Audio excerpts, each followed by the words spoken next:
This is Owning Your Shit with Carson McKenna, a series in which I read from my journals. The series was recorded over a few weeks period in winter of 2022 and addresses various themes, from friendship to panic disorder to commitment phobia to loneliness to love and spirituality. Thank you very much for listening. I hope it stirs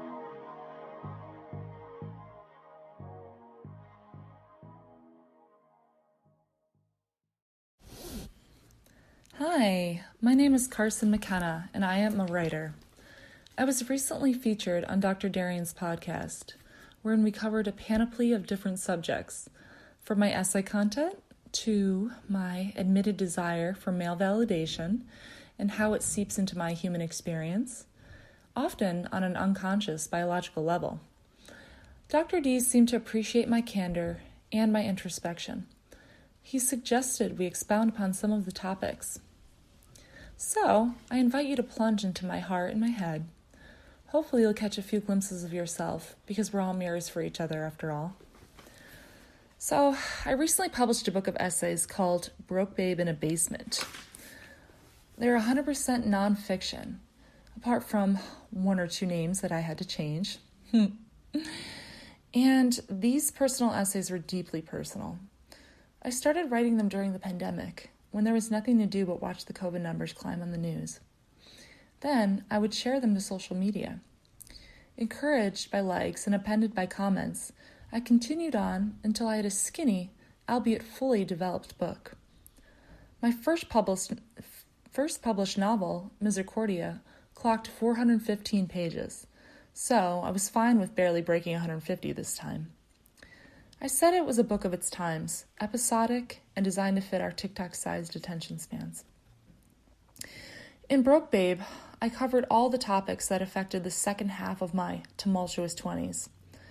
There was substance abuse as a general way of life, using my Adderall to blast me out of bad moods, and Jameson to numb my pulsating sensitivities. Ah, the joys of being a water sign. And, of course, there were my boys, my favorite drug, because each of them are a shard in the mosaic of my becoming. I had to write about them, too. Probably the most personal, pressing subject I cover was money. As I went through my essays, I realized how much money threaded the paragraphs. I mention money about as frequently as I use exclamation points or three-syllable adjectives, which is really saying something. Obviously, money is utterly inseparable from our life experience. If you're listening in the United States, then you're listening under capitalism. Everything you did today costs money, from the food you ordered to the electricity powering your living space. Money is powerful because it's the one thing that can give you security and freedom in equal measure.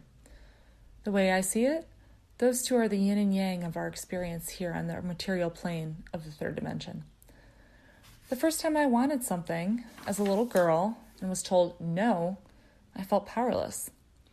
The first time I had a paycheck at 14 and was able to buy myself a cubic zirconia necklace at Boscov's, I felt empowered. It was that simple.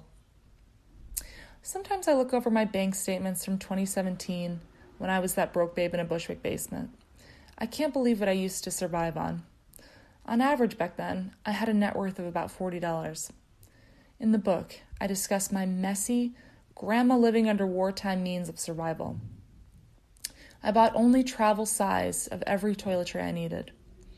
At the advice of a stripper, I used baby powder in my hair because it was cheaper than dry shampoo, or wet shampoo for that matter. I ate Kraft cheese for breakfast and dinner, and only bought a quarter pound of turkey from the bodega at a time. I discovered that I could load $1 or $2 onto my MetroCard, and only get charged for that, rather than the full 5 or 10 as the screen suggested. I was the archetypal starving artist, toiling away on her first novel. I was working, but only as a budget real estate agent.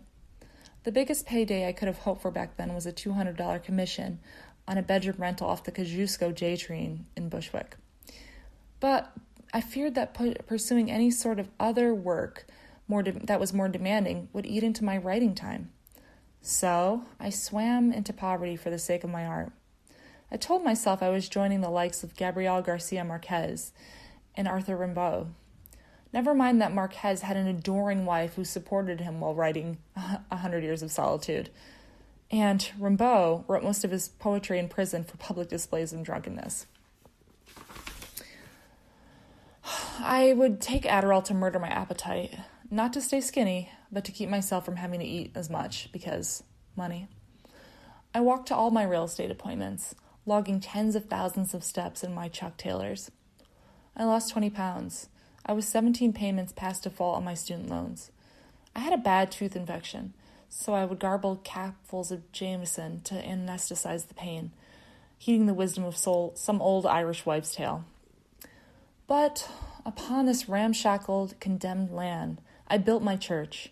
I finished my novel in a windstorm of blood, sweat, and tears in early 2019. In March of that year, I quit Adderall. When I made a social media post about quitting, someone messaged me and offered to buy it for $300. I wasn't really in a position to say no, so I took that $300 and used it to buy my author copies of Misericordia, my first novel. I sold those author copies and made $1,600, which I used to move to Louisville, Kentucky on Derby Day 2019. I wanted to work in a bourbon distillery so I could better understand the bourbon industry, because that's what my books were all about. I continued selling my Adderall during this time. Even when working 35 hours a week at $12.50 an hour, which is a common retail wage, I wouldn't have been able to afford my living expenses without it. I also had a roommate who let me stay for a reduced rent in exchange for taking care of his dog while he was away. You could say it's a sad symptom of capitalism when you have to sell drugs in order to live, but I was just happy to be sort of making it as an author, living in a city of my dreams. After that, I had a long 2-year period of hope and stagnancy with a literary agent who signed me right before the pandemic, as in March 16, 2020. But then, because of the pandemic and publishing houses downsizing, the contract expired with not one single book sold. So I decided to take back my power. Playing the waiting game for 2 years had been incredibly disempowering.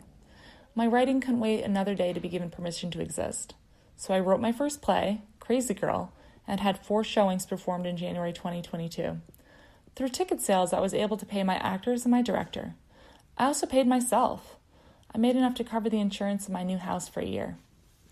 Yes, I'm a homeowner now, and I didn't have to sell my Adderall in order to get there.